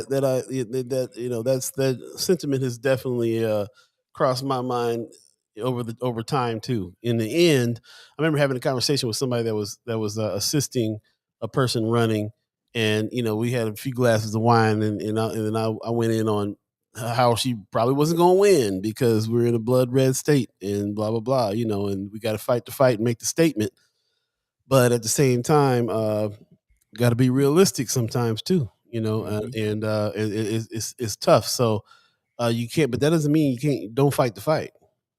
Still have to fight the fight as if you plan on winning. And that's really the truth. That's really the truth of it. I hate to, be that, say that a lot, but that's really what's up. Precious has put a little diatribe in the chat here, and at the end of it looks like a link to that course she was talking about. So definitely check that out if you're interested, and I appreciate you putting that in. Also, Miss Erica Fell says, without your birthday, there's no daughter. I like that. Without your birthday, there's no daughter. My mama always made that clear by having her own party in the kitchen. That's what's up. All right. Celebrate yourself. Yeah. Celebration. Yeah. Yep. 838, man, moving right along. Brother Muhammad is the second in that emotion. Says you must always fight the fight. We got to, man. Can't do anything else. But we're here, and what I'm hearing is that discussion is really kind of where everything starts, which is why we're doing what we're doing as well. So thank you very much for that. I think I saw David Pontos in the house over on Friends of First Sky Omaha. Also Willie Hamilton listening over there too. So appreciate you guys. David Pontos says, good morning, everyone. And he's running for that county attorney. Yes. Position. Yes. Right. So so another person doing the work, and not just running, but also doing daily work as a lawyer. He's doing pro bono work for people who are having rental problems, housing situations, and trying to help with that. So that's another, helping one person at a time, one family at a time, because you always have to fight the fight, even if you feel like it might not take you anywhere. Because giving up guarantees a loss. Yeah, and Right. things can happen. Things can Right. happen that you don't expect. The people's attitudes change with the wind sometimes, so you just never know. Oh yeah, very fickle. Very fickle. Yeah. Anyway, moving on. We had a few more things we wanted to talk about before we got out of here today, buddy. Yeah, What yeah, you a couple thinking about? things. Well, actually, keeping our minds and hearts with communities and building up the communities, and that's kind of the goal for this shovel ready project that I wanted to dive into. Again, this is geared towards organizations and businesses who are impacted negatively by COVID-19, the pandemic, and all of the fallout that was caused by the pandemic. But there is news that they are urging patience for those who applied and are expecting the award from this. Again, there's $300 million worth of construction projects disrupted by COVID-19, but the state funding authorized for these so-called shovel-ready projects, and this reportedly may take a while. At least some applicants for the grants are wondering if recent changes in the program might mean they won't get the funds at all. However, the Nebraska legislature, as a part of its allocation of $1 billion in federal funds from the American Rescue Plan Act, set aside $100 million of that billion for qualifying nonprofit groups whose planned museums, sports complex, and other projects linked to arts, recreation, and the humanities were all interrupted by the pandemic. The $100 million was set actually on top of another $15 million in state funds that was approved earlier in the year in Legislative Bill 566,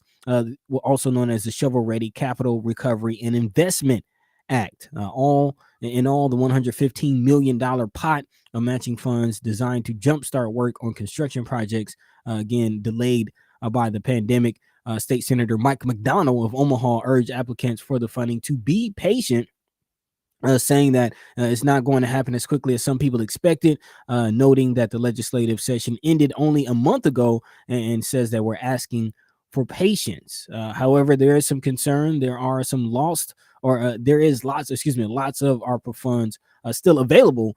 So again, nearly $600 million in ARPA funds and related funds still available and have been entrusted into the Department of Economic Development. And besides the shovel-ready projects, there's still money for workforce housing programs and industrial recruitment. Actually, a spokeswoman for the Department of Economic Development said that this year's legislation, LB 1024, called for the creation of the special committee of the legislature to advise the department on the distribution plan of those funds. So again, this coincides with the committee, and I forget the RFP. I think they're calling it, and the research and the studies that Senator McKinney and Justin Wayne and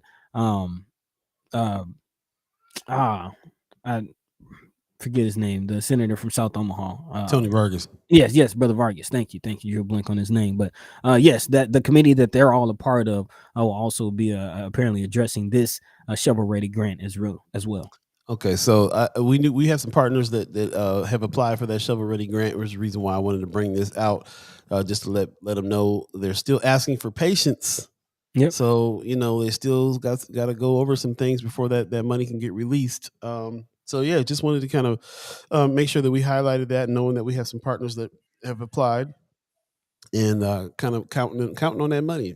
Counting on those funds are there to a lot of people got caught in the middle of building out their business during the pandemic, and that's what this is about. This is about how much revenue, how much stuff did you lose because of the pandemic in your build and your build out. So that money could really help give businesses that were building during that time a boost right now, in order to kind of recover and get back on track all the way. Because even though the biggest part of the pandemic is over, a lot of people still aren't on track business wise and kind of need that help. So that's too bad they're holding this thing up a little bit. They're asking for patience, and we'll just kind of keep our eye on when they're talking about finally releasing those funds. Yeah, because again, the pandemic set people back, but as you mentioned earlier in the show, there were already issues, that were brewing in the community, and the pandemic only made things worse. For sure. So hopefully this will help. This is kind of off topic, but I just was thinking the other day. Somebody said something to me. We were talking about the Breakfast Club. First of all, news of Black Coffee. Black Coffee was supposed to reopen today, and they are not reopening today.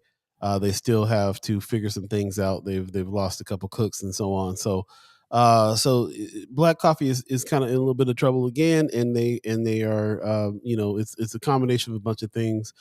We could definitely support them more, but it's also funds, like it's also stuff like this. The pandemic hit them hard. It hit them as a business hard as well. So there's a lot to this. But anyway, that led to this conversation about it's a great idea, and they're gonna come back because they're determined. But and the great idea of it being a breakfast spot is interesting to me because after Leavenworth closed, there's been a big gap in where you go get breakfast. So if you're going to open up a restaurant after Leavenworth closed, and then the idea is you will probably do well if you open a breakfast spot because there was a big gap there. But somebody said to me, we should have left them alone, as if us and the protesters in the Black community shut down Leavenworth, and that's just really not true. So everybody remembers that big thing on the news where one of the owners of Leavenworth was calling out one of the protesters. I think it was David Mitchell. He was involved in that fiasco there. And next thing you know, they were closing it down, and they tried to act like it was because of the protesting that was going on outside their building. They had this breakfast called the General Lee that was on the menu, and so right. But what's really going on is that we were in the middle of the pandemic. The pandemic hit them hard too. They were already losing a bunch of money, and I'm sorry, you don't just close down a couple weeks after a few people protested outside of your spot. What happened was they used it as an excuse, and I think that's deplorable. But there was one of the tragedies, one of the casualties there of what happened with the pandemic. People lost money, businesses shut down. They were one of them. Wasn't us. They were one of them because of the pandemic. They'd have been more proactive on trying to get help or receive funds or whatever. They may have been able to save it, but I think they were ready to retire. And so anyway, that was it was kind of off topic, but I just thought about it again about reminding people, because that story goes down the line. The story is, David Mitchell and a bunch of folks and from the Malcolm X Memorial Foundation and stuff went down there and protested and got them shut down. Just not true. Just not true. That's actually more on point than maybe you realize, because as we wrap up the show, the last story I have is this media coverage. And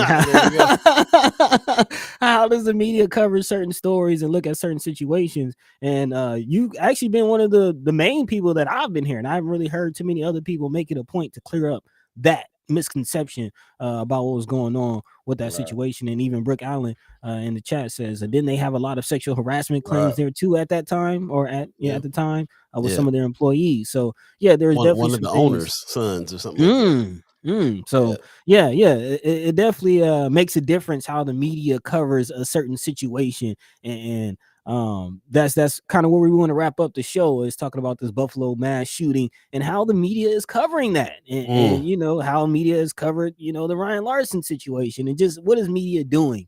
And this is coming out of the Griot, so big shout out to the Griot for their coverage of this. But it opens up with a very, very true statement. It says, media coverage of the Buffalo, New York mass shooting proves that some journalists and reporters cannot handle the truth about racism in America, do not understand what is going on, and cannot report on racism in a fair and responsible manner. Again, the 18-year-old, I don't even want to use his name, but the 18-year-old who allegedly shot 13 people, killing 10 of them, all of whom were so-called black, with his AR-15 in Tops supermarket in Buffalo. It didn't take long to identify bias in the news coverage of the shooting. For example, voices on social media have taken the news media to task for refusing to call racism by its name, which is racism. For example, one Twitter user tweeted on the Buffalo coverage saying, media, stop using racially motivated, stop using racial slur, call it what it is. It's racism. It's racism. It's white supremacy. Stop trying to sugarcoat it.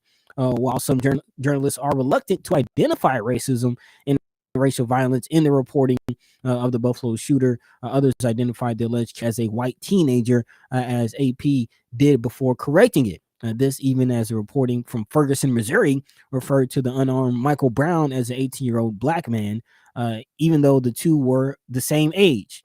Media. Oh, I kind of skipped that one or missed the point of that sentence. So I kind of want to clarify again. It's the point that they're making in this is how young black men, quote unquote black men, aren't looked at as children. Again, when the Buffalo shooter was identified, he was considered a quote unquote white teenager. When Michael Brown was identified, he was considered a quote unquote 18-year-old black man, although they're the same age. So I definitely want to make that point. Also, media narratives of Brown not only robbed him of his youth, but painted him, the victim, as a criminal and a thug, something that we see very often.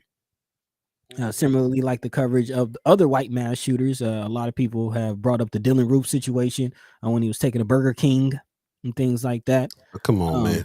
Yeah, referred to him as a lone wolf, or which portrayed him as acting in isolation and not part of a larger phenomenon or popular movement that forces others to bear responsibility. Basically, we all know the lone wolf statement, like this person acted out of their own reconnaissance, and rather than when it's a shooting in quote unquote black neighborhood, then it's like, look at these thugs. It's a group thing. Chief of police got up there and say he had a bad day. Right. That type of stuff. Trying to justify it. Doggone shame, man. You're right, Black Dynamite. For real. Yeah. Yeah, people in the chat are also referring to the church in California that was shot up as well. I think on the same day, if I'm not mistaken. Miss Erica Phelps says there's also a mass shooting by a wire man. I think she's saying white man at a Korean church this week. They're not getting any press. A Taiwanese church was shot up in California with multiple murders by a white man this weekend. And it isn't getting any press. And yeah, they're giving a little bit, but it's definitely not. The church took control and tied the man up and everything. They subdued him and all that. But yeah, it's the same stuff. Augie Kid says Lone Wolf could also be taken as a heroic title among certain circles as well. They know what they're saying. Yeah, tell the truth. Yeah, tell the truth. Tell the truth. That's really real. Going up. Yeah. This is the reason why we do what we do. This is why we started what we started. Being here in Nebraska, we were subject to the mainstream media that was very much a part. Our mainstream media here in Nebraska has been very much a part of misrepresenting things, leaving the truth out of certain things, shying away from any talks of racism and so on and so forth. And we felt a really, really big need to really kind of dive into news and make sure that the truth is being told and plainly, and not with a slant and an agenda that they're talking about. So that's it's always interesting to me to read any articles that talk about this, that talk about the how the media is shaping certain things. Precious says, then in Dallas, an Asian beauty salon was targeted by an African-American man. Okay. I do kind of remember a little bit about that story. She also mentioned that the California shooting, I did see whether or not the guy was, it says the man who shot the church in California was of Asian descent, is Precious saying. And that's what I did see reported. It was an Asian man who had some feelings about, political tensions between China and Taiwan. But that goes back to what I said on Monday about, this whole concept of racism and white supremacy, and whiteness is an illusion. We have to correct our perspectives on things. Yeah, it's real. It's really real. Yeah, and we will, that's kind of, go ahead. Chat's coming in, that's all I'm saying. Yeah, most def, man. Chat's kind of going off right now for sure. Brother Rich is saying he was of Chinese descent. Also, Leah Keisha says, your voices and calls to action are priceless. Much gratitude. Thank you. Yeah, we kind of we think that this stuff needs to be talked about because there's a niche there. There was a hole there. It's not being discussed, not being talked about, and so on. Just kind of going up a little bit in the chat. Augie Kid says, "Call them what they are, domestic terrorists." That's the kind of language that needs to be used on. If you're not hearing that phrase, at the very least, with the news, then you might need to check and see if you did like Precious and slipped over the Fox on accident. Also, let's see. Just going up a little bit more. Well, we're back up into talking about the breakfast situation there. I will kind of break off there, unless you had another point there on this particular article. I was kind of wanting to break off because we got the Haps here coming up. It's 8:54. Yeah, we got a few more minutes left in the show. I will wrap up this conversation, this idea, this segment with this paragraph here from the article. It says these examples of bias reporting point to the power of the media in shaping what we believe. For all the talk about the news media striving for objectivity itself is a loaded term. As Wesley Laurie noted in an op-ed in the New York Times, objectivity reflects the worldview of white reporters and editors whose selective truths have been collaborated to avoid offending the sensibilities of white readers. In other words, whiteness is the standard through which everything flows. Rather than seek objectivity, why don't we strive to tell the truth and be fair about it? There you go. Rough. Yeah.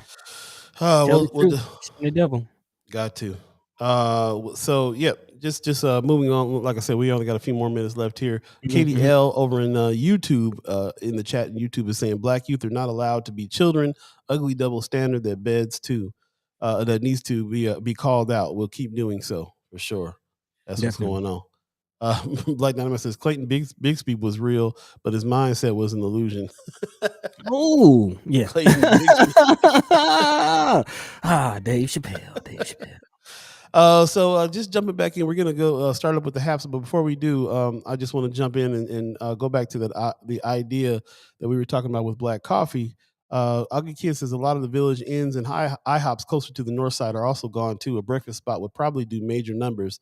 It's a shame that they're not doing major numbers in it, and we need to try to figure out how and why so we can try to help black coffee out. Tanaya Patterson says Leavenworth Cafe took full advantage and wouldn't be surprised if they got some app money, and closing down got them off the hook. Yeah, I mean, there's a lot to that for sure. That the situation with Leavenworth, but I did want to go into a little bit of what Brother Terrence says. Terrence Hayes owns Black Coffee. Says Black Coffee would like to ask that you have patience with us. The Breakfast Club is definitely growing, and we appreciate the support and ask you to continue to support so that we can be around and stay around. However, we have lost 2 chefs. One is moving out of state, and the other has had to limit their time to do some commitments. This is called life happening, and we hope that you understand. When we open back up this year after being closed 35 days at the end of last year, it was a struggle. We have fought to keep the doors open and still fighting. We've done many promos in these short few months of this year to try and find that groove and keep us on track and get us stable like many small Black-owned businesses. COVID hit us hard too, and we are still struggling to make it. Black Coffee and the North Omaha Breakfast Club appreciates you, your prayers and support as loyal customers, and ask that you give us just a little more grace as we figure out this next move. The Breakfast Club will stay. We just have to figure out how to make it logistical and financial sense. We were hoping to be back open today, but it's not going to happen. Please hang in there with us. And I have put every dime and ounce of energy I have into creating a place for my community, and just ask you to stay posted to our page for announcements. Pray for our storm passing and keep supporting. We will be back open soon. Thank you and love for y'all. So, there you go. Don't forget, Black Coffee is still working to try to do what they can do. If you guys know Brother Terrence Haynes on Facebook, reach out to him, ask him if there's anything else we can do. I know that our community here on First Sky Omaha has been a great community to support this particular spot. It's kind of turned into the Black City Hall a little bit, especially during the time of the race. We had a lot of people that were meeting some of the politicians running people running for seats there. So definitely check them out and definitely keep up with Black Coffee. Reach out and figure out what we can do for that. And just want to give them a little time because they have been very huge in what it is they've been doing for the community as well. So with that said, we only got a minute left. Don't really have time for haps, but I do want to bring out that there's a walk coming up here June 5th. Is Justice for Zachary Berryhills. June 5th from 4 to 6, the Greyhound Station, 1601 Jackson Street. We'll all meet at the bus station at 4 p.m. and walk the same route that Zachary took to Bucky's gas station, where a vigil will take place. This is where he was murdered by the police at that gas station there. So remember Zachary and call out police brutality. If you can join us there, we'll be walking there with them. 5th annual prayer walk and vigil for Zachary Hills forever in our hearts. Man, 5 years. Man, 5 years. Whew. So June 5th, please mark your calendars down, and we'll definitely do that. And that's kind of the main one I really wanted to talk about right now as far as the haps are concerned. We'll have a more extensive haps on Friday for sure. Yep. But yeah, just wanted to make sure that we put that on the calendars early to get out there for Zachary Berryhills on June the 5th. Yeah, that's an important one. That's an important one. So if you can make it, definitely show up, show out, support. And as always, big shout out to all of you for tuning in, man. This is about 10, I think it's, or 9 or 10, depending on where you are. But it's going to get up out of here, man. Yeah, bro. You got some words for the peoples? I mean, as always, man, appreciate and love the support that we receive from everyone, the ghost listeners, the regular listeners, chat chimers, first time listeners, last time listeners. We appreciate everybody for giving us a try and checking us out and joining the conversation, man. We're going to continue to do that, continue to push it forward. Of course, if getting a lot of good shows and phenomenal shows, so I know a lot of you enjoy it. But if there's some things that you'd like to see, some topics you'd like for us to cover, we're always looking for ways to improve, especially as we get ready to wrap up this season and prepare for next season. So yeah, definitely feel free to reach out to us. Let us know what you would like to see as we improve and continue to grow. But with that, Paul B, go ahead and take it away. Thank you. Brooks says, good show. Appreciate that. Pop says, as always, a phenomenal show. Much love, deep respect. See you Friday. Thanks, Pops, for you coming on in and chatting with us today. Ms. Erica Fell says, I appreciate all of you more than you know. I learned so much about not just our community, but myself. Thank you. Please be good to yourself. Listen to your body. Give it water and light. Thank you very much. You do the same. Take care of yourself, please. And we'll definitely be getting together, physically soon. We're putting some plans together soon. We only got another month for season 3, really. So season 3 rap party is about to get together and all that good stuff, man. Brother Valentine says, y'all are much appreciated, but I am not appreciating these reminders that this season is ending soon. Can't even get the words out my mouth before he jumped on that. Brother Muhammad says, take care all. Thank you, Brother Muhammad. You take care as well. Josh Tate says, much love. Always a great conversation. Good to hear from Precious, too. Gets me motivated for action. Yes. Shout out to Precious McKesson for getting up early with us this morning and politicking with us always. That's what's up. Chelsea Erpelding says, thank you. I appreciate this show and the chimers. We appreciate you very, very much. We want to give a shout to Vicky Young says, great show. Thanks for sticking with us to the end there, Vicky Young. We got to hook up soon. Just want to give a shout out to all the Omaha tribe elders and other tribe elders in the area that allow us to be on this land and speak while we're here.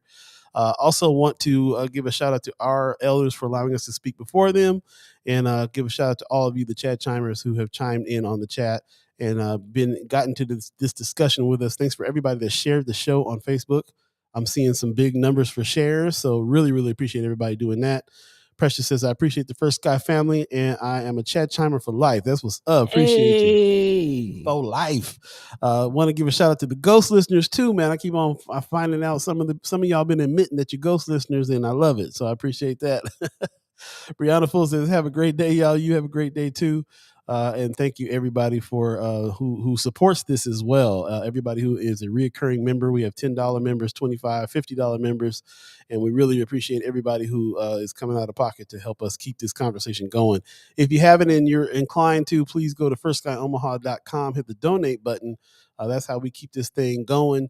And those are one of the ways that we keep this thing going is because of you. And like I said, we can't do this without you. So really, really appreciate everybody that's done that. Shout out to Weatherize Studios for allowing us to be here as well and broadcast from.